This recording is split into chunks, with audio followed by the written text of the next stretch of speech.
Chris, what is more impressive? 9 sacks by 9 different players, which I don't know if I've ever seen that, like, in general, like, just watching football. I certainly don't think I've ever seen a South Carolina defense do it. Yeah. So that 26 total pressures, according to PFF. That's on 50 dropbacks. So that's 9 sacks, 15 additional hurries on top of the 9 sacks. So I don't think the 9 sacks are included in that, plus 2 more hits on the quarterback. Or one that is being, I believe, lost in the shuffle a little bit to this. And I had somebody around the program tell me, like, hey, don't forget this. 6 forced fumbles. Yeah. Like, if you have 6 forced fumbles in a game, that I don't know if I've seen that either. So, I mean, and obviously it's kind of a rhetorical question just to point out all the crazy things the defense did. But yeah, does one stand out above the rest? Like, that's. Yeah, I think it's the 9 sacks, right? And honestly, there's a little inherent bias in there, I think, Wes. Out of those 6 fumbles, the Gamecocks got what? 2? 2 Yeah. of them. So, the ball bounces a different way. If we're sitting here talking about, 6 forced and recovered fumbles, and then Carolina would have, 6 turnovers. No, how many turnovers would that have been? 8? I mean, I don't even know. That seems not even possible. That would be another record that Oklahoma would have in their record book in a negative way. But sometimes it's about the ball bouncing the right way, right? There was one of those fumbles I remember, and you're like, how did Oklahoma recover that? Similar to a fumble that South Carolina recovered in the Kentucky game, right? You go, how did they recover that? That's just how the ball bounces sometimes. But I go with the 9 sacks. I mean, the 6 forced fumbles are definitely impressive. I think it was kind of a microcosm of just how the defense performed on the day, right? They gave up a couple explosive plays here and there. They gave up the one explosive play for a touchdown.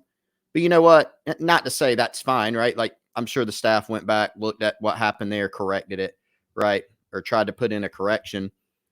But the reality is, Wes, once Oklahoma went down 21-0 in the first quarter, you never say that a game is over. An SEC football game on the road is over in the first quarter within the first, 5 minutes or so of game clock.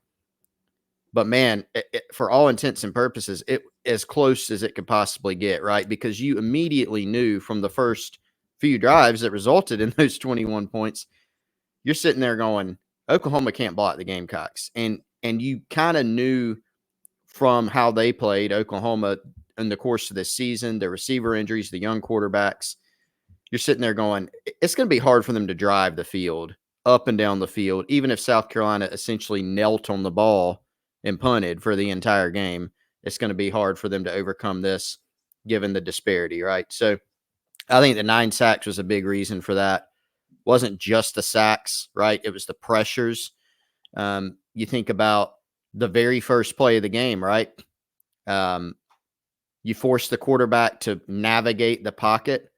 He makes a throw, not a great throw. Nicky Manwari picks it off. You think about the second pick that Nicky Manwari returned for the touchdown. Dylan Stewart up in Michael Hawkins Jr.'s face, hits him, forces the ball to sail, errant throw right into Nicky Manwari's hands, pick 6, right? So I think it was the 9 sacks, and the 9 sacks being just one part of how dominant the Gamecocks were up front. I had more than one. I saw one of the Sooner Scoop guys put this on Twitter, and it was funny because I literally heard it in the stands in front of me. We were firmly planted in the Oklahoma section in Norman West, and the say was, I don't care if Tom Brady's back there today. Like, we're not moving the ball with this offensive line. It was dominant, man. It was as dominant a pass rushing performance as I think I've probably ever seen at South Carolina. And you and I, man, have seen some good ones when you think about some of those defensive lines in the 2010s. Yeah, and I think you got to tack on the by 9 different players part. Like Mm-hmm. not just 9 sacks by 9. I mean, Yes. my guy, and I say my guy, I've never met him, but y'all know Cole Kubelik. I like follow everything he says. My guy was like, man, they're just growing these guys on trees in Columbia on the broadcast because they're just rolling people in. Um, and it's just guy after guy after guy. And I think very, very cool for Carolina to be able to have such a dominant performance and it not just be like, hey, Kennard got 3 and Dylan got 2 and something that would have been fun as well. But just seeing so many guys get to play a part in that. And I don't think Kennard's came until late or later compared to some of the other ones. And I think you just look like this is like, are we at the point? I was thinking about this when I was writing this morning. I think we're at the point the defense needs its own nickname. Like I don't know what it's going to be. Nothing has like hit me. Mm. Nothing has just struck. But I don't think you can just be like, it's the Fire Ants defense. Like that was from the 80s. I think this group deserves their own. And I think it needs to encompass how they play because man, they just swarm to the football. Yeah. Like I keep going back to that word, and I think it's in my head because apparently Alabama, that scheme, like the Kane Womack defense, what that scheme supposedly they called it like the swarm defense. And I just feel like this team just swarms, man. Like it's not just one guy to the ball. Like they actually are a good tackling defense as well. So when it is a one-on-one situation, I think other than that LSU game where that we talked about it at the time, there was a lot of missed tackles in that game. I think they've cleaned up some of the tackling as the year has gone along. When they were in one-on-one situations against Oklahoma, for the most part, they got the guy on the ground. But it's just one guy after another. Some of that is scheme. Some of that is just natural God-given speed. Some of that is just effort. Like they play their tails off. And, I think just the way they all rally to the football and leverage the football and sort of know where their teammates are.